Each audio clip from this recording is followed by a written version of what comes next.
오늘은 제자의 역사관이라는 제목을 가지고 말씀을 나누도록 하겠습니다. 역사관이라는 말은 인류 역사에 대한 관점을 말하죠. 역사의 흐름에 어떤 원리 혹은 어떤 방향이 있는가, 혹은 역사에 어떤 의미가 있는가라는 것에 대한 관점, 의견, 이것을 이제 역사관이라고 하는데요.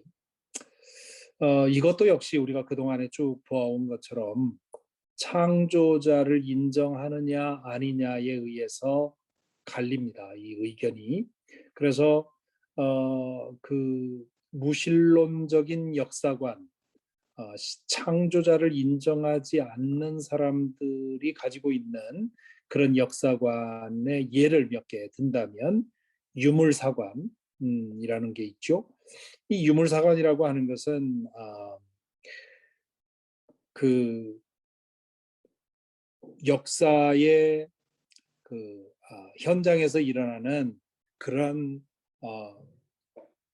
표면적인 일, 그리고 물리적으로 일어나는 그런 것이 전부라고 하는, 모든 것은 육신과 물질과 그리고 인간의 활동에 의해서 이루어지는 것이라고 하는 초월성을 배제한 그런 역사관이 유물사관이라 할 수 있고요. 뭐 우연사관, 이건 뭐 쉬운 말이죠.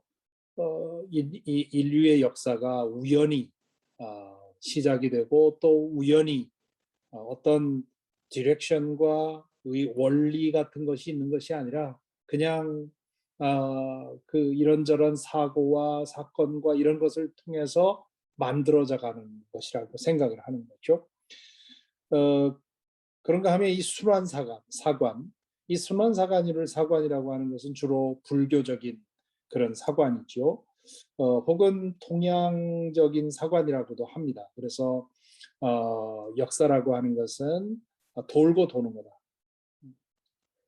그래서 새 것도 없고 새로운 것도 없고 모든 것은 과거에 있던 것이 반복되는 거다. 이렇게 생각을 하는 것이고요.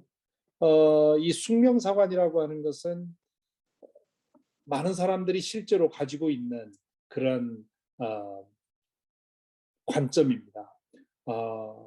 인간의, 나 개인의 인생길도 그렇고 역사도 그렇고 다 정해져 있다. 팔자소관이라고 하는 것, 혹은 운명 혹은 숙명에 의해서 그게 어떤 힘이 그것을 지배하고 있는지는 모르지만 어쨌든 그 뭔가 정해져 있고 그 정해진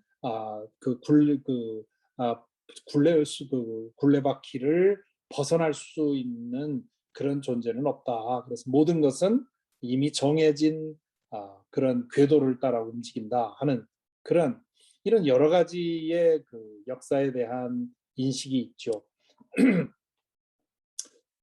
예수 그리스도의 제자는 역사에 대해서 어떻게 보아야 하느냐? 지금 앞에서 얘기한 것과는 상당히 다른, 어떤 것은 완전히 반대인 그런 입장인데요. 첫째는 인류 역사는 하나님의 뜻에 의해 시작되고 그분이 펼쳐가신다 하는 거죠. 요한계시록 1장 8절에 지금도 계시고 전에도 계셨고 앞으로도 오실 전능하신 주 하나님께서 나는 알파요 오메가다 하고 말씀하십니다. 하나님께서 나는 알파요 오메가다, 나는 처음이요 끝이다, 그렇게 말씀을 하십니다. 그래서 인류 역사도 그렇고 우주의 운행도 그렇고 우연히 그냥 시작된 것이 아니라 계획을 가지신 창조자에 의해서 시작되었다. 그래서 시작이 있다면 끝도 있다. 하나님은 모든 것을 시작하시는 분이요 그것을 완성하시는 분이다. 이제 그런 뜻이죠. 그래서 이 인류의 역사는 방향 없이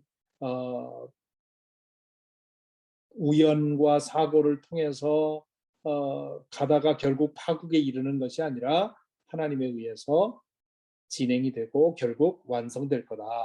그리고 두 번째는 하나님은 인류 역사에 대한 계획을 가지고 계신다 하는 거죠. 그냥 시작하고 끝내시는 것만이 아니라 인류 역사의 흐름 속에 흐름을 보시고 다스리시고 개입하시고 만들어 가신다는 거죠. 그래서 사도행전 4장 27절 28절에 보면 베드로의 설교 중에 예수님의 사건을 설명할 때 이렇게 얘기를 합니다. 사실 헤롯과 본디오 빌라도가 이방 사람들과 이스라엘 백성과 한패가 되어 이 성에 모여서, 이 성은 예루살렘을 말하는 거죠. 이 성에 모여서 주님께서 기름 부으신 거룩한 종 예수를 대적하여, 이 다음 말이 중요한데, 주님의 권능과 뜻으로 미리 정하여 두신 일들을 모두 행하였습니다. 하나님께서 미리 그분의 권능과 그분의 능력과 그분의 뜻으로 미리 정하여 두신 일이 있단 말이에요. 그 예수님에 관한 일들이죠. 예수님을 통해서 새로운 구원의 역사를 이루시려고 하는 그 계획을 모두 행했는데, 그 행할 때 누구를 통해서 행했느냐? 사람들을 통해서 행한 거죠. 헤롯, 본디오 빌라도, 이방 사람, 이스라엘 백성, 이 모든 사람들을 통해서 이루어진 거죠. 그러니까 이 하나님의 계획을 완전히 배제하면 예수님은 이 사람들이 합작해서 죽게 한 것이다 이렇게 말할 수 있죠. 그러나 그것만이 전부는 아니에요. 하나님을 배제하고 보면 그렇게 말할 수 있지만 그 배후에는 하나님의 그 큰 그림이 또 있다는 거죠. 그래서 하나님은 인류 역사에 대한 계획을 가지고 계신다. 세 번째로, 하나님은 인류 역사를 다스리신다. 계획을 가지고 계실 뿐만 아니라 실제로 다스리신다. 그래서 에베소서 1장 11절에 보면 하나님은 그리스도 예수 안에서 우리를 상속자로 삼으셨습니다. 이것은 모든 것을 자기의 원하시는 뜻대로 행하시는 분의 계획에 따라 미리 정해진 일. 네, 여기서도 하나님께서 미리 정하고 그리고 그것을 당신의 뜻대로 행하시는 분이다. 그것을 역사 속에서 이루신다. 그런 얘기입니다. 그래서 이 예수 그리스도의 제자는, 우리 믿는 사람들은 역사를 볼 때 이렇게 하나님이 인도하시는, 다스리시는 그런 역사로 보는 거죠. 그래서 그것을 우리는 섭리라고 부릅니다. Providence, 영어로 그렇게 얘기를 하는데요. 이것을 섭리사관 그렇게 부를 수 있겠어요. 뭐 다른 말로도 많이 사용할 수 있지만, 다른 말로도 표현할 수 있지만, 역사를 하나님의 섭리의 관점에서 보는 그런 섭리사관, 이것이 우리가 역사를 보는 눈이어야 한다는 거죠. 이 providence라고 하는 영어는 이 프로, 라틴어에서 나왔는데 프로는 before, 비대, 이거는 본다, see라고 하는데, 이 providence는 미리 본다, 하나님은 미리 보신다, 하나님은 미리 아신다 하는 뜻이죠. 그러니까 우리는 모르고 행하지만 하나님은 미리 아시고 미리 보시고 인도하신다. 그래서 하나님은 뜻을 가지고 우주의 운행과 인류의 역사와 개인의 삶을 이끌어 가신다.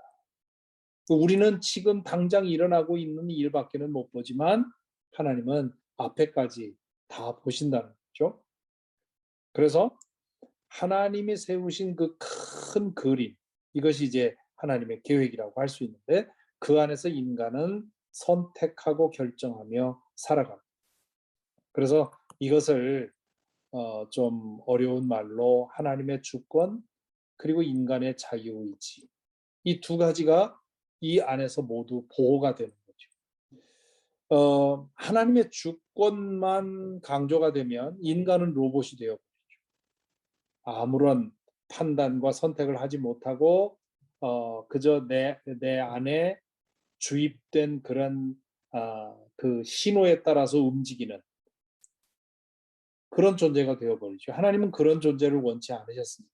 그런 존재는 진정한 사랑을 할 수가 없는 거죠. 자유의지로서 그 사람을 사랑하기로 선택해야만 그 진정한 사랑이 되기 때문에. 그래서 이 하나님의 주권을 100%한 것이 아니라 인간에게 자유의지를 부여하신 거죠. 인간의 자유의지를 인간에게 부여했다고 해서 그것이 모든 것을 결정하는 것은 아닙니다. 그래서 하나님의 주권도 여전히 있고 인간에게 자유의지가 주어진 상태에서 일을 만들어 가시는 그것이 이 하나님의 섭리죠. 이것이 이제 제일 우리 그 하나님과 이 역사 속에서 하나님의 활동 방식을 이해하는 데 있어서 제일 어려운 것이 바로 이 부분인데요. 어, 역사의 흐름을 만드는 두 차원, 하나님의 주권과 인간의 자유의지. 이게 이제 서로 그 맞물려서 작용을 하는데 성경에 그런 다이내믹을 보여주는 그런 이야기들이 굉장히 많아요. 대표적으로 저희가 작년에 모세의 이야기를 보면서 바로의 마음 속에 역사하시는 그 바로의 자유의지의 선택과 하나님의 주권이 바로의 마음에서 어떻게 움직이는지를 보게 되었죠. 거기 보면 출애굽기에 보면 바로가 자기의 마음을 완악하게 했다. 그러다가 나중에는 하나님이 바로의 마음을 완악하게 했다 이렇게 나오거든요. 여섯 번째 재앙까지는 바로가 자신의 마음을 완악하게 했다 이렇게 얘기를 하고 이 일곱 번째로부터는 하나님이 바로의 마음을 완악하게 했다 이렇게 얘기를 하죠. 그래서 이게 왜 이렇게 되느냐? 그것은 처음에는 하나님의 그 허락하에 바로가 자신의 자유의지를 사용을 하는데 계속해서 하나님을 거역하는 선택을 하죠.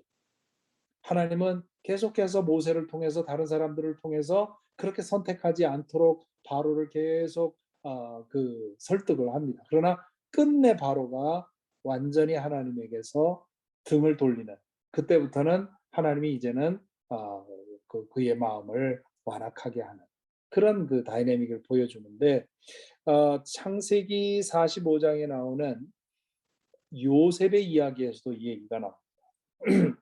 요셉이 형들의 시기를 받아서 결국 팔려갔다가 나중에 이집트로 가게 되고 거기서 이제 이집트의 총리 대신이 되지요. 그리고는 나중에 이제 흉년이 들어서 요셉의 형제들이 요셉을 찾아오죠. 그때 이제 여러 가지 그 과정 속에서 마침내 요셉이 형제들에게 자신의 정체를 밝힙니다. 그것을 알고는 형제들이 두려워 떨죠. 자기들이 미워해서 죽이려 했고 그러다 안 되니까 이제 노예로 판 동생이 살아 돌아왔으니 그것도 이집트의 총리 대신이 되어 돌아왔으니 이게 얼마나 공포스러운 일입니까? 그때 요셉이 형들을 위로하면서 한 말이 있죠. 그게 이제 창세기 45장 5절인데 형님들이 나를 이곳에 팔아 넘기긴 하였습니다만 그것은 하나님이 형님들보다 앞서서 나를 여기에 보내셔서 우리의 목숨을 살려주시려고 그렇게 하신 것입니다. 네, 하나님이 하신 거다. 형님들이 나를 여기로 팔아 넘겼지만 실은 그 배후에 하나님이 계셨다. 그런 얘기죠. 창세기 45장 8절에 계속해서 이렇게 말합니다. 그러므로 실제로 나를 이리 보낸 것은 형님들이 아니라 하나님이십니다. 예, 이것은 나 그때 그 일이 일어날 때는 그런 줄 몰랐죠. 나중에 돌아보니 그때는 하나님이 나를 버리신 것 같고 하나님이 아무 일도 안 하시는 것 같았는데 이제 돌아보니 그 안에 하나님의 섭리가 있었다는 걸 아는 거죠. 그렇다고 해서 동생을 팔아넘긴 형들의 행위가 정당화될 수는 없죠. 그것은 그들의 잘못이고 그들의 선택이고 그들의 죄였지만 하나님은 그 죄를 사용해서 하나님의 뜻을 이룬 것이죠. 그래서 이 초월적인 차원, 하나님께서 거대한 그림 안에서 일을 만들어 가시는 손길, 이것을 보아야 하는 거고, 지상적인 차원에서는 인간들의 결정과 선택에 의해 만들어져 가는 작은 그림을 봅니다. 그래서 이 하나님의 연금술은 인간이 지상에서 만들어가는 작은 그림들을 소재로 해서 당신의 큰 그림을 만들어가는 것, 이것이 이제 하나님이 하시는 일이죠.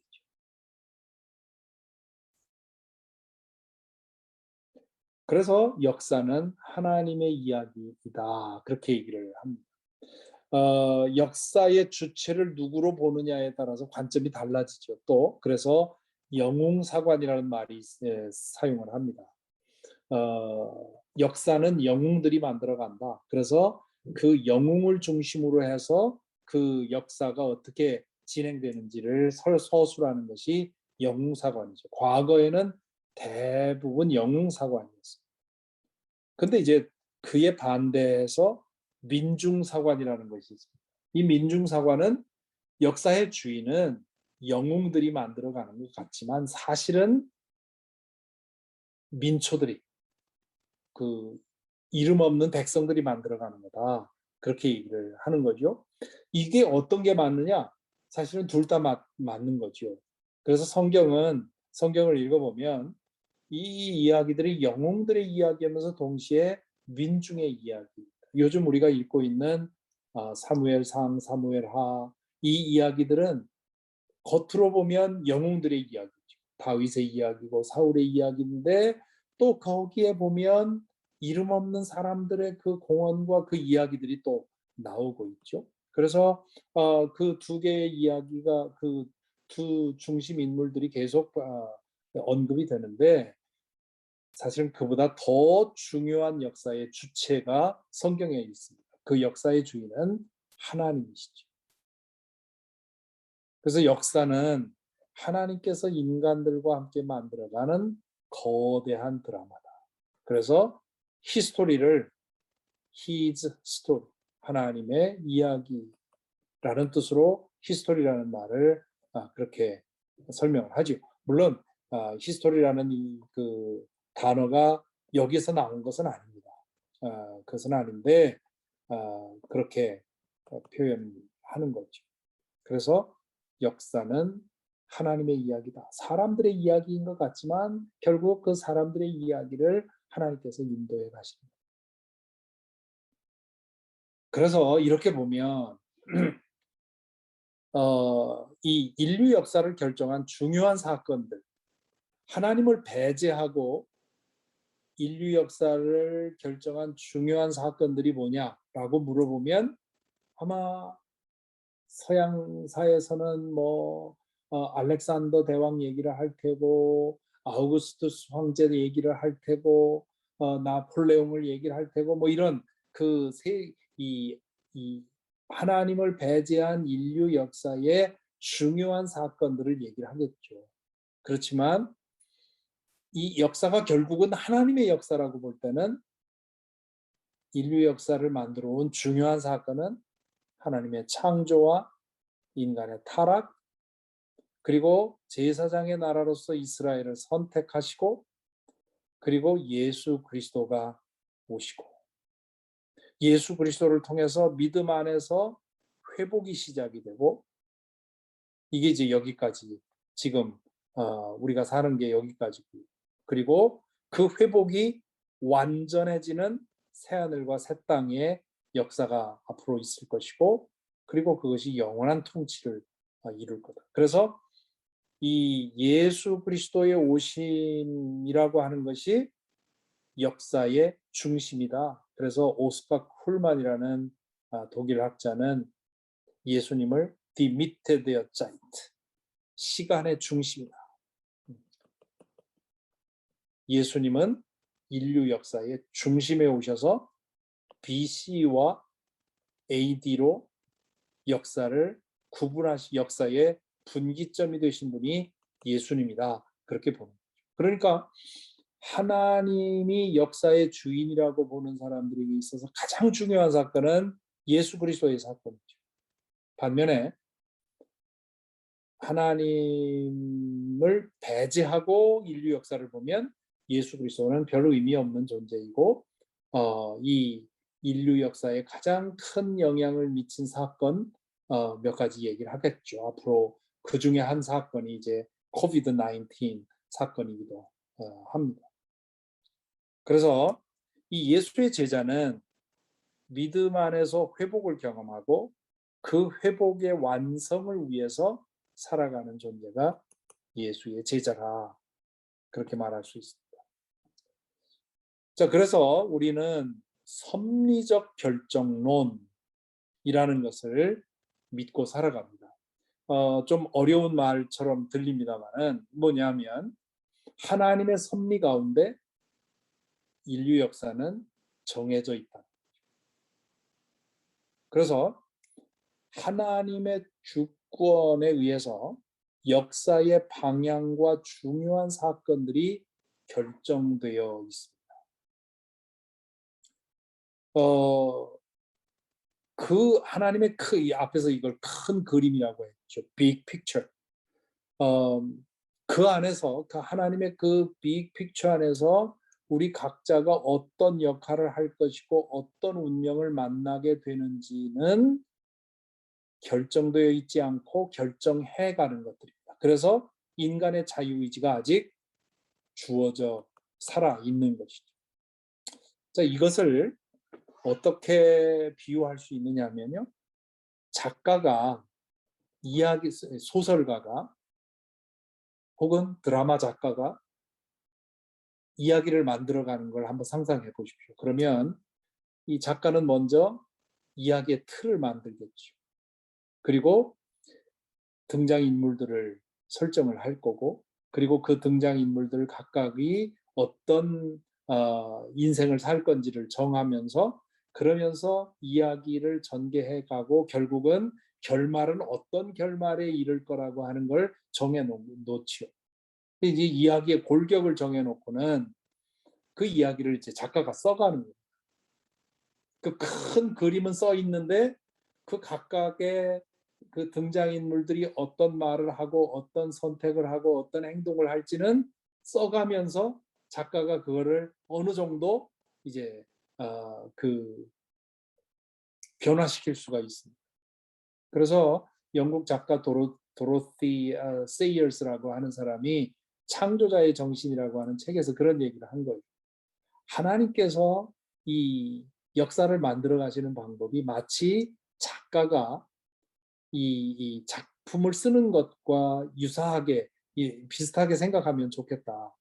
그래서 하나님은 큰 그림, 인류 역사의 큰 스토리를 이미 정해놓고 그리고 그 방향도 정해놓으셨는데 그 안에서 각각이 어떤 선택을 하고 어떤 말을 하고 어떻게 살 건지는 이제 그 작가가 글을 써가면서 선택하는 것처럼 우리도 하나님의 그 큰 그림 가운데 김영복이라는 사람이 어떻게 살고 어떤 말을 하고 어떻게 할지는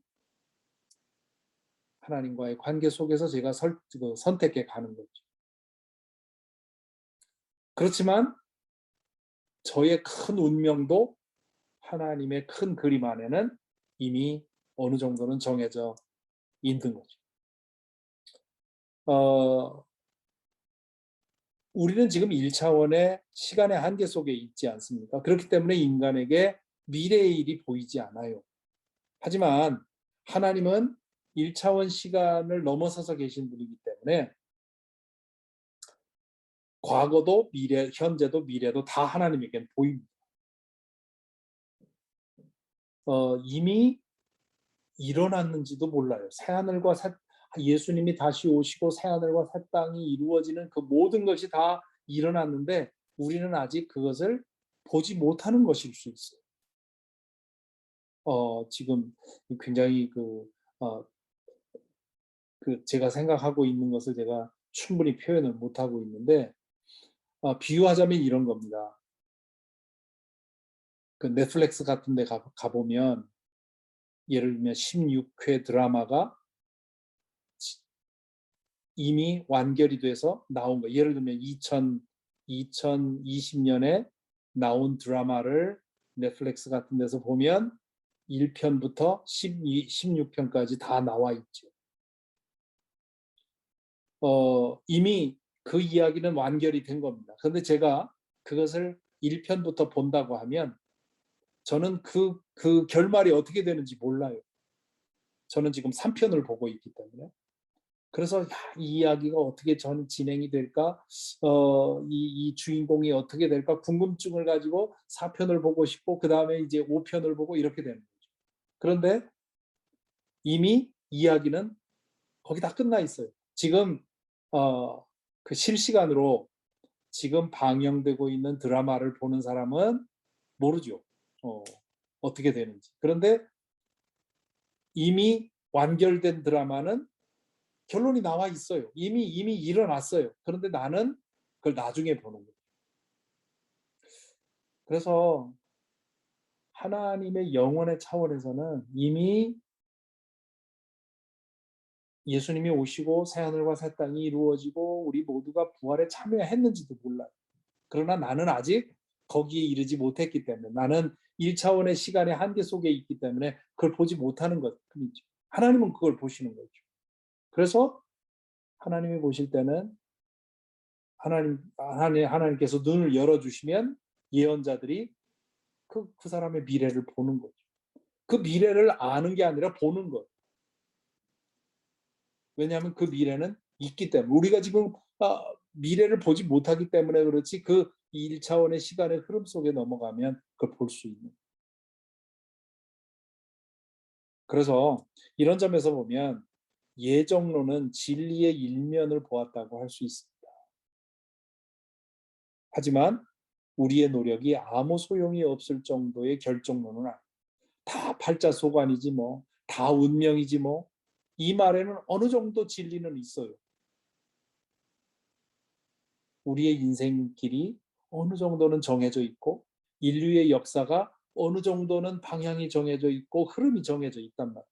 그렇기 때문에 그 운명론, 팔자론이 어느 정도는 맞는데 문제는 우리에게 자유의지론의 의지가 주어지고 하나님은 우리에게 그 선택의 그 자유를 주셨기 때문에 어느 정도는 우리가 만들어갈 수 있는.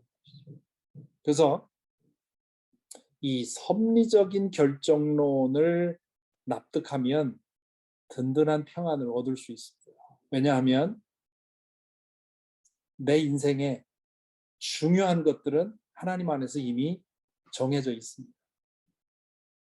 그렇기 때문에 지금 내가 죽을지도 모르겠다 하는 순간이 또 온다면 그러면 둘 중에 하나예요. 하나님의 뜻이 아니면 무슨 총알이 내 머리를 뚫고 들어와도 사는 거고 하나님의 뜻이면 옛날에 사용하던 그런 방식 속담을 사용하면 접시물에 빠져서 죽을 수 있는 거죠. 그러니까 중요한 문제는 하나님의 다스림 안에 머물러 사느냐의 문제. 내가 하나님 안에 있는 한 아무런 걱정이 없습니다. 왜냐하면 하나님께서는 이미 내 인생을 정해놓으셨고 인도하시고 그렇게 나를 이끌어 가시기 때문이죠. 그래서 이제 결론적으로 말씀드리면 이 역사에 대한 제자의 책임, 예수 그리스도의 제자가 역사에 대해서 어떻게 생각해야 되는지 첫째는 이제 세 가지 여기에 대해서 세 가지 방향이 있어요. 사람들이 그동안 선택한. 어떤 사람들은 역사에 대한 관심을 접고 초월적인 차원에만 몰두하고 이 세상 역사가 어떻게 돌아가든지 이 사회가 어떻게 되든지 상관없이 그냥 그 하나님 그 신비적인 차원에만 머물러서 세상에는 아무 관심 없는 그게 신앙 좋은 사람들인 것처럼 그동안에 오해되어 왔죠. 두 번째는 자신의 신념에 맞도록 역사의 흐름을 바꾸기 위해서 투신하는. 요즘에 이 정치 문제에 대해서 많은 사람들이 이런 태도를 가지고 있습니다.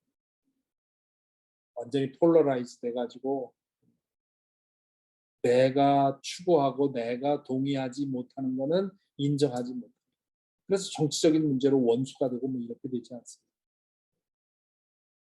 이것도 역시 이 앞에 거는 정치에 대해서 이 역사에 대해서 완전히 망각하고 초월적인 관심만 가진다는 점에서 문제고, 두 번째는 초월적인 관심은 전혀 하나님께서 이걸 역사를 인도하신다는 그런 믿음 없이 인간의 노력으로만 역사가 움직여지는 것처럼 생각을 합니다.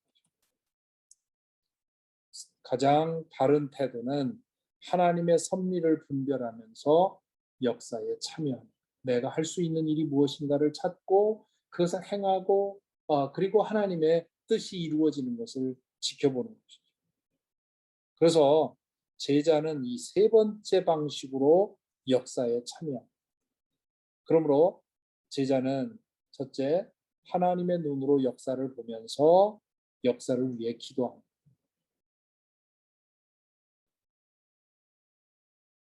나의 입장, 나의 정치적인 입장이 아니라 하나님이 지금 이 일에 대해서 어떻게 생각하실까? 하나님의 뜻은 무엇일까? 이 지금 코비드 19, 이 팬데믹 문제, 또 뭐 한국 정치 문제, 미국 정치 문제 이런 문제들에 대해서 하나님의 뜻은 무엇일까? 그것을 분별하면서 하나님의 뜻이 이루어지기 위해서 기도하는 거고요. 두 번째는 역사에 하나님의 뜻이 이루어질 수 있도록 자신이 할 수 있는 일을 찾습니다. 내가 지금 이 미국 사회에, 미국 역사에 뭐 우리 같은 소시민이 할 수 있는 일이 뭐가 있겠습니까? 그러나 아주 작은 일 하나라도 이 역사가 바로 흘러가고 하나님의 뜻이 이루어질 수 있도록 내가 무언가를 해야 됩니다. 그리고 자신의 소임을 다한 후 역사의 주관자이신 하나님께 맡긴다. 자, 여기서 우리는 이 세 번째 태도를 가진다면 나의 정치적인 입장 혹은 나의 이념적인 입장을 절대화시키지 않을 수 있죠. 왜냐하면 하나님께서 결국은 내가 하나님의 뜻을 100% 알 수 있는 것이 아니기 때문에 지금 내가 분별할 수 있는 만큼 하나님의 뜻을 분별해서 그 하나님의 뜻을 위해서 내가 할 수 있는 일을 하지만, 그러나 그 나머지는 하나님께 맡기는, 내가 최선을 다하고 하나님께 맡기는 것이죠. 우리 삼국지에서 연유됐다고 하는 진인사 대천령, 인간으로 할 수 있는 일을 다 하고 하나님의 하늘의 명을 기다린다 하는 이런 태도, 그것이 하나님을 믿는 우리 그리스도인들의 제자들의 태도와 유사하다고 할 수 있습니다. 그래서 내가 이해하고 내가 알고 있는 대로 하나님의 뜻을 위해서 내 위치에서 내가 할 수 있는 일을 행하고, 그리고 그것이 이루어지지 않는다고 해서 억울해하거나 그것이 이루어지지 않는다고 해서 그걸 가지고 물론 그 극단적인 경우에는 다른 입장을 취할 수 있겠지만, 그렇지 않은 다음에는 내가 할 수 있는 일을 최선을 다하고 나서 하나님께 맡기고 하나님께서 이루어 가실 수 있도록 해야 되겠죠. 그것이 우리 역사를 바라보는 우리 제자들의 바른 태도라고 생각을 합니다. 그래서 우리 제자는 이 역사를 바라볼 때 사람의 모습만 보는 것이 아니라 그 위에 보이는 하나님의 보이지 않는 손길을 보면서 하나님께서 이 역사를 어떻게 이끌어 가실 것인가, 하나님은 우리에게 그 안에서 무엇을 원하시는가, 나는 그 일을 위해서 무엇을 할 수 있는가를 물어가면서 그 일을 행하는 것, 이것이 우리 제자들이 고민하고 또 노력해야 하는 그런 방식이라고 생각을 합니다.